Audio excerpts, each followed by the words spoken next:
Hey guys, and thanks for joining me for another video. And today I'm making a video which I have to give you just some fair warning in advance. You may need a box of Kleenex by the side of your laptop whilst you're watching this video, which I know for some of you may not be a problem because you already keep Kleenex by the side of your laptop when you're watching videos. But I don't think you do it very often for this kind of video. Now, when I say this kind of video, what I mean, guys, is today I'm going to talk to you and I'm going to show you some scratches on watches and how I think we all need to maybe chill out a little bit.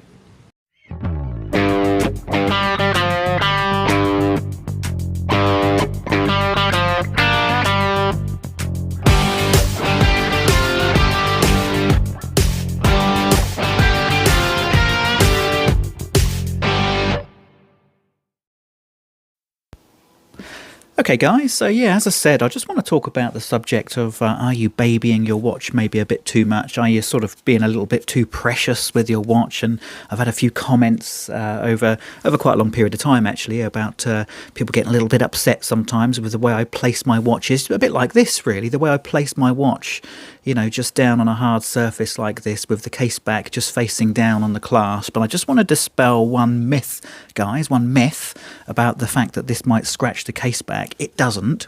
And just actually quick wristwatch check. I'm wearing my GMT Master 2, my Rolex GMT Master 2 Riddler right now. I'm going to take this watch off in a minute and show you some of the terrible damage I've inflicted on the watch case of this GMT Master 2 in the year and a bit that I've had it.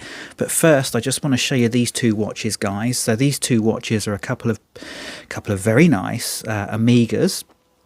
On the left hand side here we have the Omega 2254.50 Seamaster, commonly referred to as the Peter Blake. It's a lovely watch. I refer to this as Pierce Brosnan's watch that he wears at the weekends when he's not being James Bond. And this is kind of a Bond era watch too as well. This is a 2008 quartz, as you can see. There's a nice little tick-tock quartz going on there. This is a Seamaster. This is a 36mm Seamaster. This one is a slight upgrade from the classic Bond or classic Pierce Brosnan Bond Seamaster, in that this one is actually more of a Casino Royale Daniel Craig era Seamaster. If you remember, in Casino Royale he wore an updated version of the Pierce Brosnan Seamaster, and it did have an updated movement, albeit you know, what I noticed straight away is the fact that the indices, I'll try and get a bit closer there for you, the indices here, the markers, they're actually in lume pots rather than just stamped lume. They're actually in lume pots on this watch, and it does make it very nice. It just shows it off lovely there. So here you go, two lovely Bond era watches. Now guys, I placed these two watches down here like this, and all of a sudden lots of you guys suddenly get upset because you're saying, oh, you're scratching the case back, Mark. Well, of course no, and I'll tell you why. It's because when you place a watch like this down, and here's a good demonstration of it, it's resting, the case back is elevated, it's actually resting here and here, so the bracelet is taking all the load.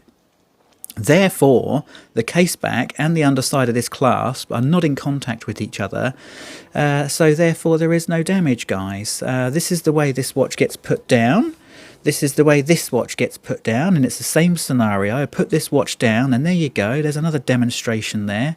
The case back and the underside of this bracelet here can't make contact because the contact is being made at the corners there. So therefore, guys, I just want to dispel that myth. Case backs don't get scratched when you place them down like that. They don't. And also, before you say, oh, but you're scratching the clasp, Mark, well, here you go. Here's the clasp, and this is how I put this watch down. I've had this watch many months now. It has just come back from a service and a slight groom, but that was, what, 2 months ago? And I've been placing it every day. I've been placing it down on the clasp here. Can you see any damage there, guys? Can you see any wear? I can't.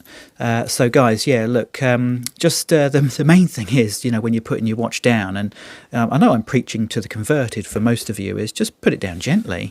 I mean, that's the thing. And we're talking about a steel piece of equipment here. It's not necessarily going to scratch or get damaged easily if you're gentle with it, if you're careful. So interestingly, guys, I just wanted to show you, I'll just take my Rolex off now and I'll show you this. So And forgive me because I haven't polished these with a microfiber cloth, so you might see some smudges on these when I'm showing them to you. And just another little piece of advice for those who haven't been caught out by this before is be very, very careful, guys, when you're using a microfiber cloth or any cloth to polish your watch to get rid of fingerprint marks, because the easiest way for you to put scratches on these lovely polished sides is to rub them hard with a cloth.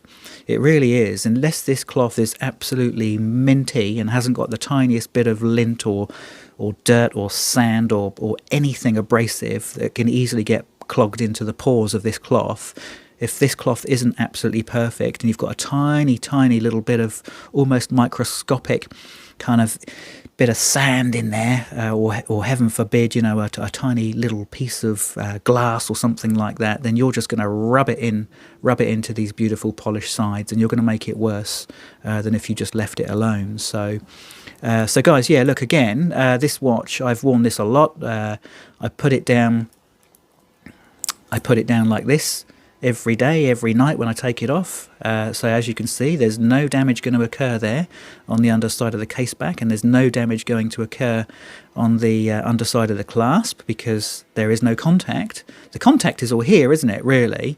The contact is here. So here's my clasp here, and you can see, oh my god, guys, oh geez, I might have to get the Kleenex out and have a little cry. Yeah, look at that. I've got some tiny little micro scratches on my bracelet. Oh my goodness! Do you think I need to send it in for a groom? Pay a couple of $100 and get this groomed, get these tiny little micro scratches groomed out. Heaven forbid, guys. That's just taking like $3,000 off of the resale value, isn't it? Just that alone. So these guys, for me, and I'm being sarcastic. For those of you who don't know me, I am being very cynical, self-deprecating. Not self-defecating. That's a completely different. Oh no! Take that vision out of your mind. Self-deprecating sense of humour, and that's funny. I'm not going to cut that out. I'm just going to leave it in. But yeah, guys, this adds to the character. This is the thing. This adds to the character of the watch. These little bits of damage here. See, there's a couple of little scratches there where I've probably caught it. I'll tell you the worst way my watches get damaged, my clasps get damaged, is I've actually got an Apple MacBook, and they're made of very hard aluminium, and I quite often sort of run my wrist across it, of course, to tap on the keys, when I'm responding to a comment on my YouTube channel, or I'm, I've just taken a wrist shot and I'm putting it on Facebook, like you do, and I'll quite often just run the clasp across the top of the keyboard there, and that's probably where most of these scratches have come from, to be fair. Will I ever get these polished out? Do you know what? I'm certainly not going to try and polish them out myself. Perhaps when this watch goes in for a service in 10 years' time, I might let them polish those out. But honestly, guys, I think it adds to the character of the watch. Who wants to baby their watch, really? And speaking of babying watches, guys, I've got to show you this. So this, for those of you who haven't seen my review, because I've done a review on this watch, it's not actually running at the moment because it's out of rotation. Let's get it running, shall we? There's no point in me showing you a lovely watch like this if it's not even running. So let's just give it a little wind. This is a Rolex Sea-Dweller SD43.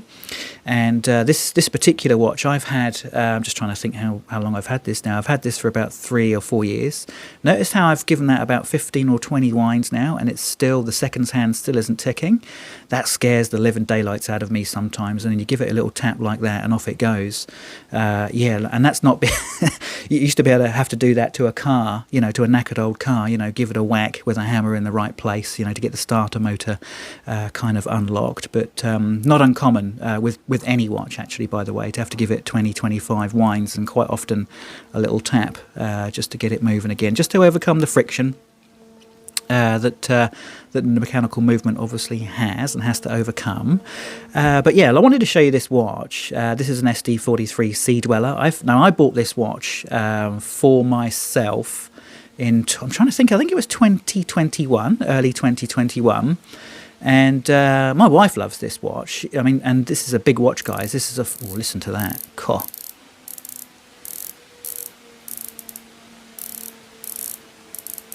I've got to say, guys, I think that is the loveliest bezel click that I've got that I've had of any watch. Anyway, I digress, because my wife really loved this watch, and my wife she's quite dainty. She's got, I don't know, I haven't measured her wrist, but I'd say it's 6 inches max, maybe even slightly under. But she loves this watch, and she wears it. She wears it frequently. So this watch has almost become hers now, to the point where I've resized it for her, and it no longer fits my wrist. I think that was probably her intention at some point, somewhere along the line. Maybe I should put it on a NATO or a rubber, and then we can both wear it. But anyway, 2021. So this watch is just over 3 years old, and it's picked up some nice little bits of wear, mostly from her, by the way. There's a nice little, I'm not going to call that a ding, but I'm going to say that's an abrasion. That's no longer just a scratch or a micro scratch. That's an abrasion that's been picked up there. There's a lot of little micro scratches, as you can see. I'm just trying to catch these in the light so that you can see them. They're very faint, really. Lots of little micro scratches, little abrasion there. The corners are still nice and sharp. What else has she done? I haven't looked at this watch for a little while. What else has she done to it? No, that's looking pretty good. So yeah, all in all, guys, and she wears this hard. She wears this heavily. She's got an office job, but she's also quite often out in the field, and she's out in the field with a like a laptop, you know, which she's probably rubbing up against the side of the laptop constantly. So as you can see here, look at those lovely little scratches across there. Oh, I'm gonna have to get the Kleenex out again, guys. I'm gonna start crying in a minute. Oh my God, look at that, terrible, eh? Terrible little abrasions there and scratches on this tool watch, on this very expensive tool watch, which is designed to go down to, you know, how many meters, guys? Oh, 1,200 meters depth rating, and I've got these terrible scratches on it. I mean, definitely a Kleenex moment, this, isn't it? But all in all, guys, again, I'm being sarcastic, and I'm being a little bit ironic. It's holding up well, and if I'm going to be honest with you guys, I think it's got character.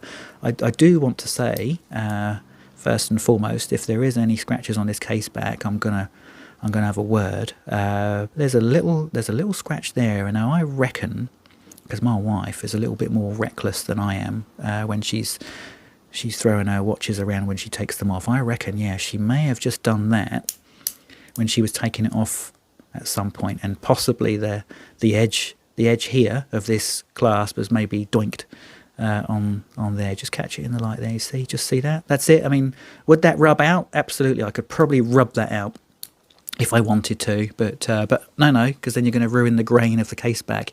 Nice little bit of character going on there, guys.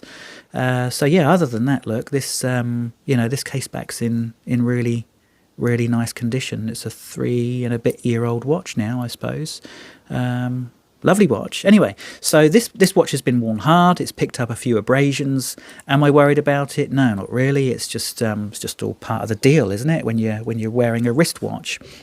Now, guys, I want to finish with this bad boy, this absolute stonker of a watch. Now, this is a King Seiko, and the reason I've left it on here, there's a very specific reason. This watch is older than me. This is a 55-year-old watch.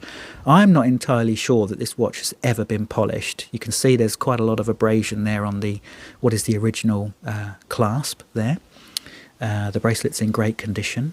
I don't think this has been polished, guys. I think that the marks on this watch are all pretty much original. It may have had the tiniest of grooms at some point during, the early days of a service. But yeah, this is a 55-year-old watch, guys. July 1969. This watch was cased. It's a King Seiko. Day date. Look at that. Gorgeous. Started ticking on its own there. Look, ready to go. And guys, look at the case back. Look at the case back. These King Seikos and these older vintage Grand Seikos, they put these gold medallions in the centre of the case back there. Stunning. Absolutely love that. I think that is class. I love it. But again, look, there's hardly any scratches or wear at all to the case back here. This watch has been well kept. Again, I put this one down. I'm not going to scratch that case back, guys, with this clasp. If I just put it down gently like that, I'm not gonna scratch anything. It's literally just the bracelet links that are basically supporting the watch when it's sat there, and they're picking up any abrasions. So I'm not worried about that at all. Guys, one last tip, really, one last piece of advice is with regards to how you store your watches. Now, this one, as you can see, is stored on one of these kind of, I don't know, it's like a fake velour kind of holder really, and this actually has poppers in because it pops into the actual case itself. Now I love these. I love the cushion. I love the cushion effect on these. There's a lot of give. What that means is that when I'm putting the watch on, I can actually I can slip it on, and you know, the cushion is going to absorb the watch to a point where the watch is nice and steady. What I hate, guys, I love these cushion cases. What I hate is these. Now, the worst of these, now this is just leather. There's hardly any give in this at all. It's very rigid. And if I take this sleeve off, it's far too small. So let me give you an example. Let me stick the old Rolly on here.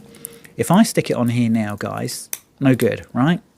No good. It's just going to fall straight off because this is the woman's size. So what they do is they put a sleeve, and this is what Omega do, right? And the reason I'm showing you this is because this is exactly what Omega do. They put this sleeve on, so you've either got small or you've got large. So now I put this on.